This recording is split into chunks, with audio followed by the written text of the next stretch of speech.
Shalom, welcome. This is TV7's Editor's Note.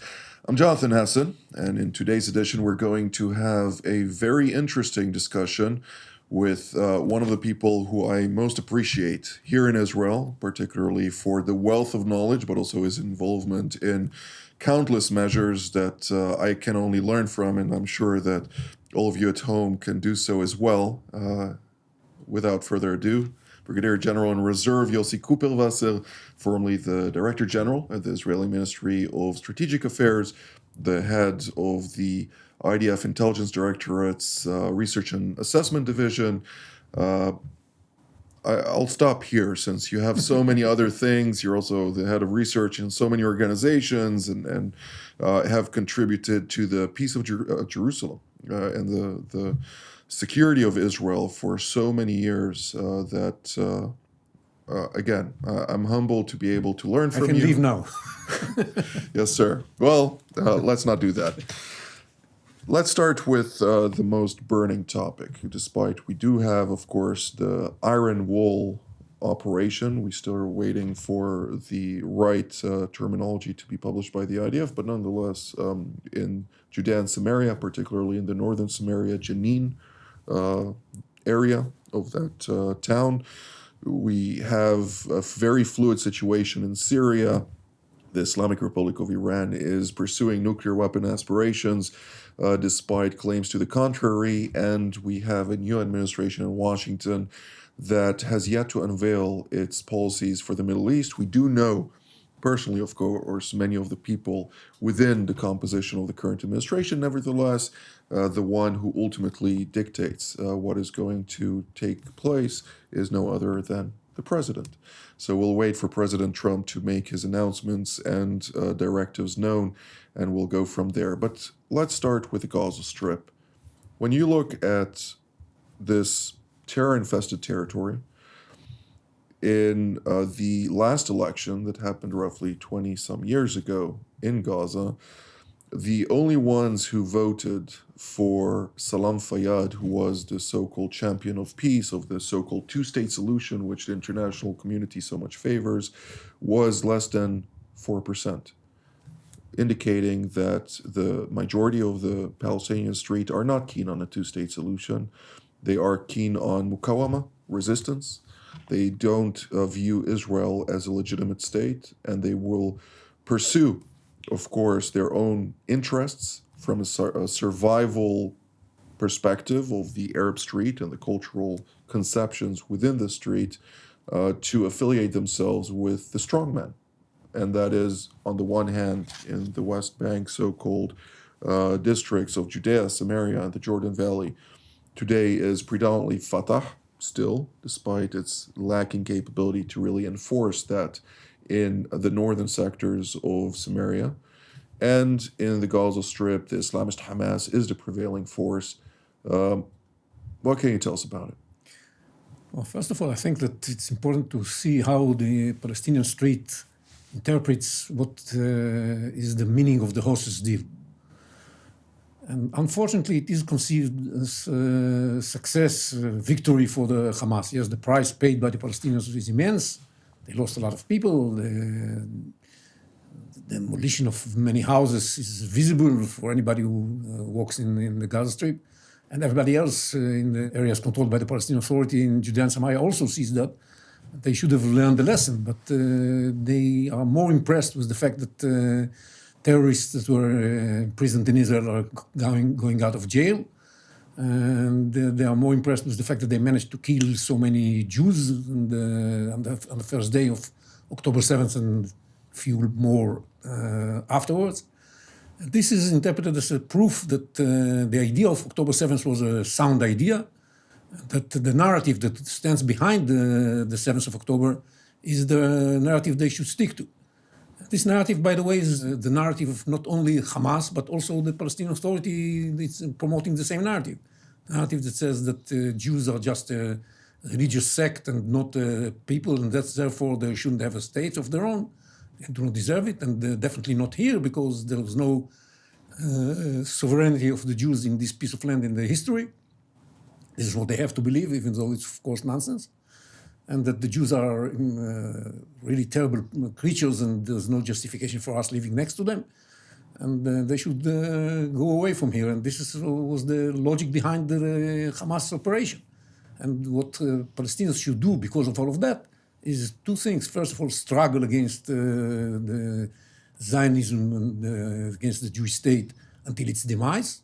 And that's the 7th of October was a step in this direction. Mm-hmm. And the second thing that they have to do is never accept a Jewish state in Palestine, as they call it, Eretz Israel, the land of Israel. And it doesn't matter what size and how big it is. And these are two things that all the Palestinians are committed to. And in a way, one other point in their narrative is that they are the only victims of the conflict. And the victimhood that you can see in what's happening now in Gaza is just cementing this idea that we are the only victims and we resist because we are victims. So when we resist because we are victims, according to the Quran, verse number 39 in the 22nd surah of the Quran, says that people who are fought against and they are vindicated are allowed to fight, and God can help them. And that's exactly what's happening in their mind. So the cementing of the narrative is very strong, and the fact that Israel didn't manage to really remove Hamas from power in Gaza is victory for them. With all its might and all the efforts that Israel exerted in Gaza, they didn't manage to really defeat Hamas and destroy it, and they're still in power. And this is a very problematic situation, and the outcome of that is that Hamas, you refer to the fact that they're still the stronger force in Gaza. Not only in Gaza, they are the stronger force in the Palestinian constituency elsewhere as well, including in the areas controlled by the Palestinian Authority. The Palestinian Authority was trying to fight against Hamas in Jenin for a month or so now, with very limited results. And this forced Israel to resume the operations in the Jenin area. This is what the wall of iron that we are in the midst of right now is a reflection of the fact that we understand that the Palestinian Authority cannot fight against the Hamas in its own territory, let alone if all this dream and baseless speech about moving from the West Bank to Gaza. Mm-hmm. They are not going to be able to control Gaza in any way or form. It's, one of the things is, and that is an angle that I think many people don't understand, is that many of the Gazan members of Fatah, which is the dominant party or faction within the Palestinian Authority, have been alienated by the leadership in Ramallah for various reasons. Naturally, one of the reasons is that their clans in Gaza became an oppressed group within a predominant Muslim Brotherhood-oriented territory, namely under the leadership of Hamas up until the war with Israel, the current raging war, of course, but despite the current ceasefire, which I don't necessarily think is sustainable for the long run. Nonetheless, it seems like Fatah is adamant on re-entering Gaza, but not with Mahmoud Ahlan or Mohammed Ahlan or the other Gazans from Fatah who are seen as rivals for the future leadership in this organization. And therefore, Mahmoud Abbas is not very keen on them. No. He doesn't mean to rule Gaza. He doesn't mean to rule Gaza at all. He speaks about it, but he doesn't mean it because he understands that this is going to be a terrible failure. And at best, it can be a cover for Hamas continuing to rule Gaza under the cover of the Palestinian Authority. But in fact, this is going to be Hamas. And he doesn't want to play this game. So I don't think that this is something that in the offing. No, it's not going to happen. There's a big question mark. What's going to happen in Gaza? And most, if you look at what everybody expects us to do, is actually to accept Hamas as the power that's going to be running Gaza in the future as well. Because if we are going to implement the hostages deal in all its stages, including the second and the third stage, it means that we should deal with Hamas, and Hamas is going to stay in power. Right. So there might be some veneer of something else that's going to be there, some international or inter-Arab or Palestinian authority or anything that would allow Hamas to continue controlling Gaza while not being directly responsible for civilian issues. Just to put things in context, I think the Egyptian file is very telling about the only way to do it. Abdel Fattah al-Sisi, the president of Egypt, who is highly condemned in international fora over so-called human rights abuses, stems from the fact that in order to remove the Muslim Brotherhood, which is the equivalent of Hamas in Gaza, he had to incarcerate hundreds of thousands of its members and to be very vicious against them to consolidate his power in Cairo. Yeah, but the expectations from Israelis and the expectations from Egyptians are different. And, Why? Why? Because this is life, and Right. and we cannot do the same. Eventually, we have to decide whether we are going to really remove Hamas from power or not. This was the main tension also in the last 15 months, ever since the war started, between the government and the security apparatus in Israel. And the security system said all along the time, look, we can dismantle the military capabilities of Hamas, but we are not going to replace Hamas and we are not going to remove it from power because this is too costly. And the government didn't insist enough on seeing something else. Now that the chief of staff has resigned, we'll see whether the new chief of staff or whoever is going to be more ready to really take the necessary steps in order The to three remove options, Amir Baram, until just now, he's still deputy chief of staff, but he is set to resign by the end of February. We have Eyal Zamir, the director general of the defense ministry, who will, if he is elected, and he's also very close to the prime minister, he is going to be the first commander of the armored corps. Yeah. Who will assume the role of chief of staff, which is an improvement, in my opinion, to a certain degree. I think that a maneuvering force and the capacity to have a long-standing experience in this front is very important for a chief of staff to have. But nonetheless, there is also Ori Goldin, who is the commander. Or is not in the short list. It's Tamir Yadai. Okay. Short list. He is the commander of the ground forces. Right. So, which is also an important Used to be the task. commander of Central Command. Okay. So he, again, we'll have to wait and see who is going to take this role. The most important thing is whether the one that is going to be chosen is going to adopt a different approach to Gaza. Because on the other fronts, I don't think that there are differences between what we are doing and what we are going to do in the future.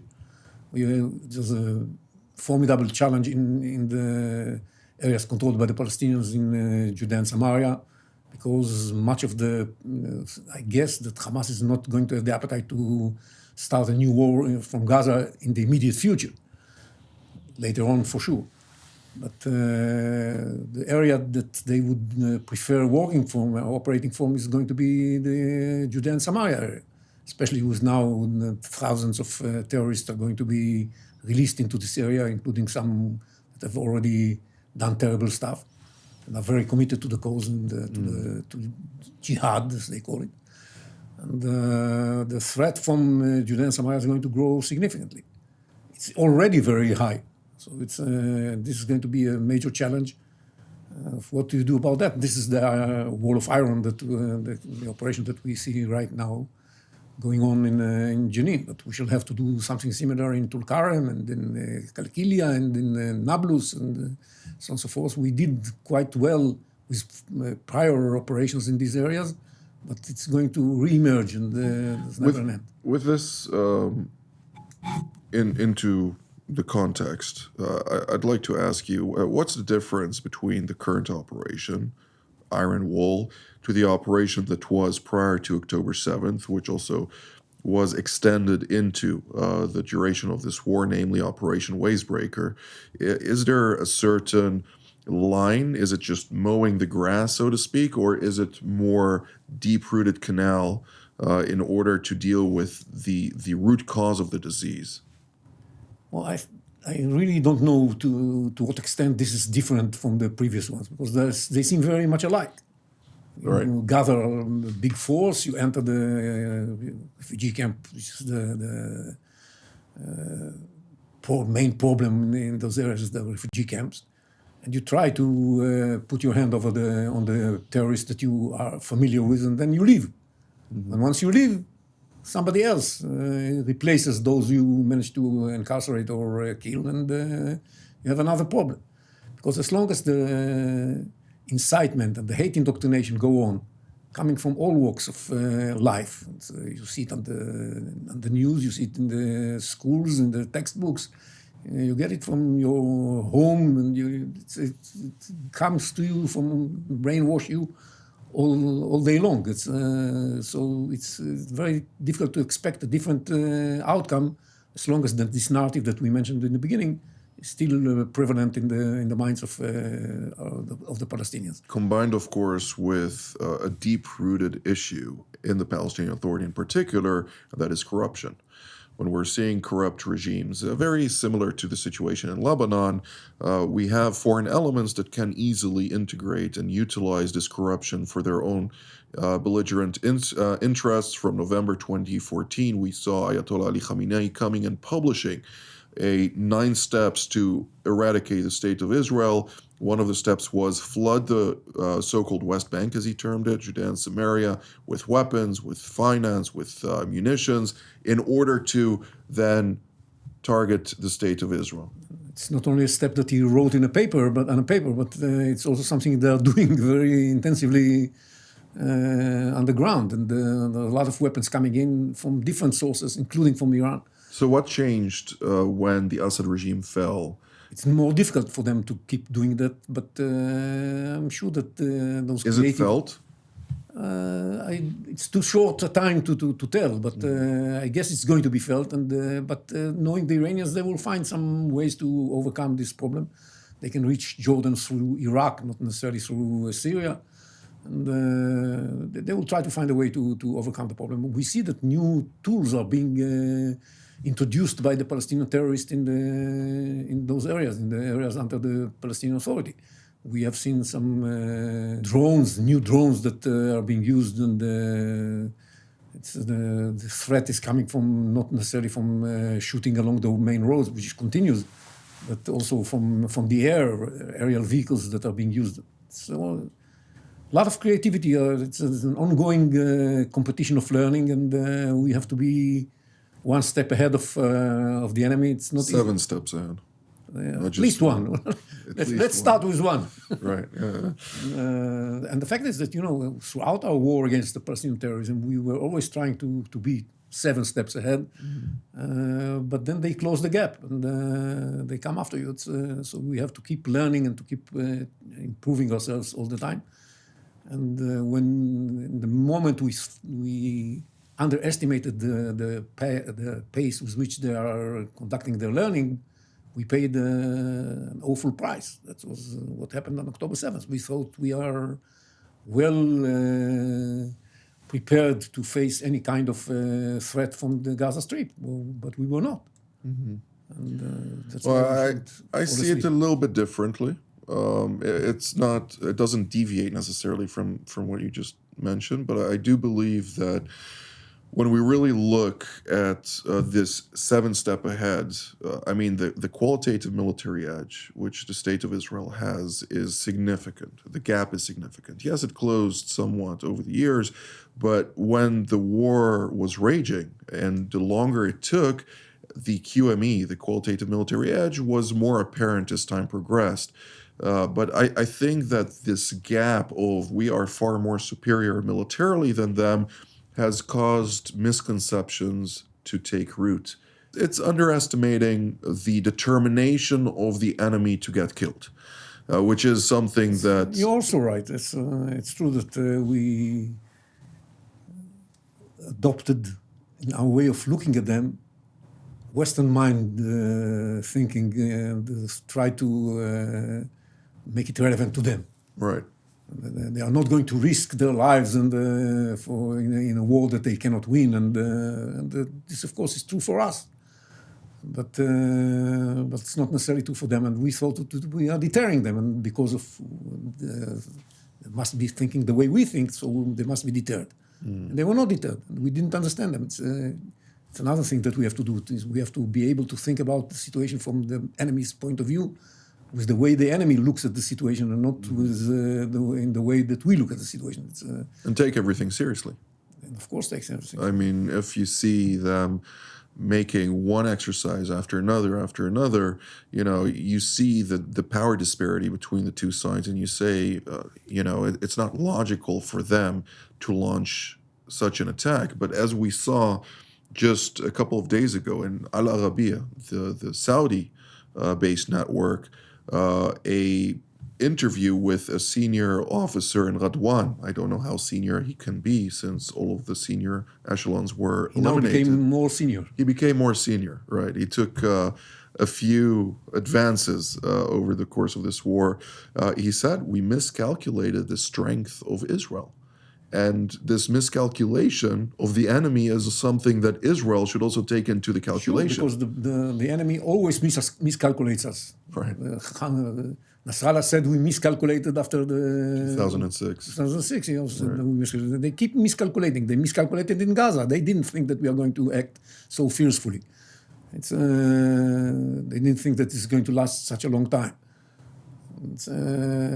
We surprise them in many ways, and they keep being surprised, and we cannot build on the fact that they know how dangerous we are and how capable we are. They underestimate us repeatedly. Absolutely. But coming back to what you said about the need to take seriously everything that people say, I would say that we should take seriously what the Iranians are saying, and we should take seriously what some people in Syria are saying, right, and make sure that we are prepared to face the threats emanating from both these places. Because for some of us it sounds like empty words. Haven't we just caused the Iranians very heavy damage by our attacks? Probably they're not going to do anything. And Syria is so weak, and this new regime is not a real threat for us. But listen to what they're saying. They're speaking about Al-Quds and Al-Aqsa. Conquest of Jerusalem. Conquest of Jerusalem. Yeah. That's what they speak about. Guess they're not ready to do it tomorrow morning, but this is where they're aiming. We have to be prepared to face this threat as well. And of course, the Iranian threat has to be faced immediately. And because, as Grossi, the director of the International Atomic Energy Agency, just said, the Iranians have accelerated the pace with which they produce highly enriched uranium. Why do they do that? Is it because they don't have anything to do in the afternoon? We have to realize that they're getting closer and closer to having the capability to break out for the bomb. And we have to be ready for that eventuality. We can do everything within our capacity to deter them and to make them realize that it's a wrong move, and that is going to come with a very, very heavy price. And I think the new administration in Washington is going to send this message. But there's no guarantee that this message is going to be received well in Tehran. The last thing, somebody very senior in Washington, actually a couple of people told me this while I was there just recently. They said, we're not sure that a kinetic strike against Iran's nuclear infrastructure will allow the Ayatollah regime to survive. And therefore, there is much discussion on a day after. What will it look like? And if Iran is continuing to poke the lion, so to speak, lion in reference to us, of course, we might be the cub, the Americans are the eagle, but nonetheless, together we have created here a new paradigm shift. In the Middle East, the sands have shifted radically. The enemy of our enemy does not necessarily mean that he's our friend, in reference to Damascus.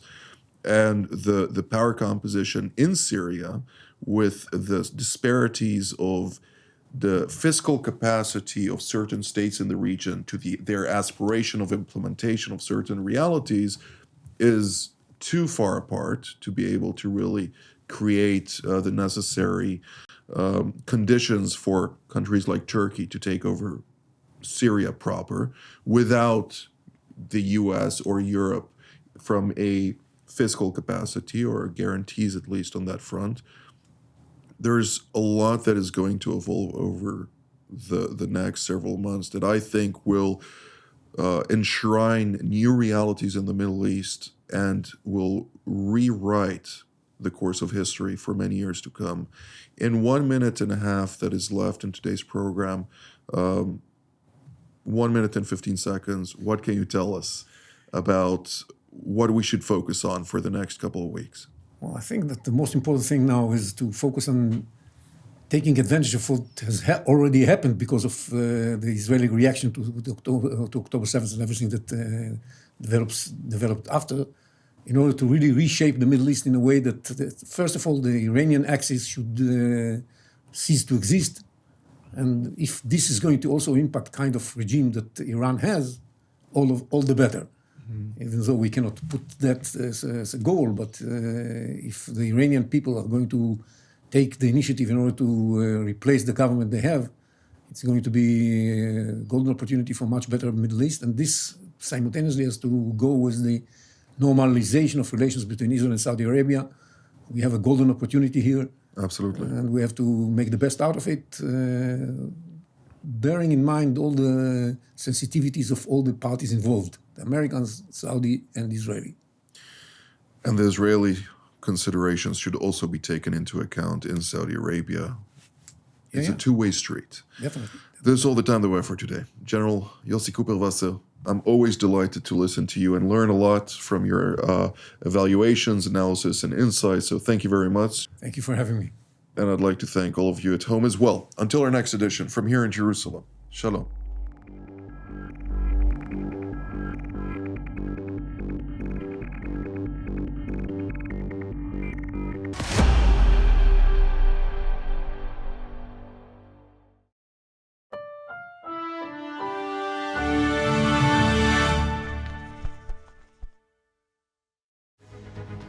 Shalom, I'm Danny Ayalon, former Israeli ambassador to the United States, former deputy foreign minister and member of Knesset.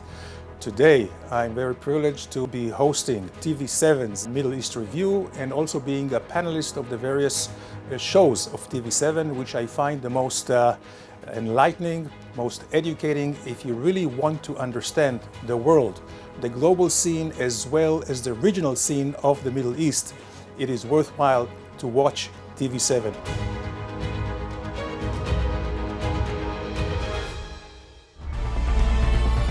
Jerusalem Studio, now available on Spotify.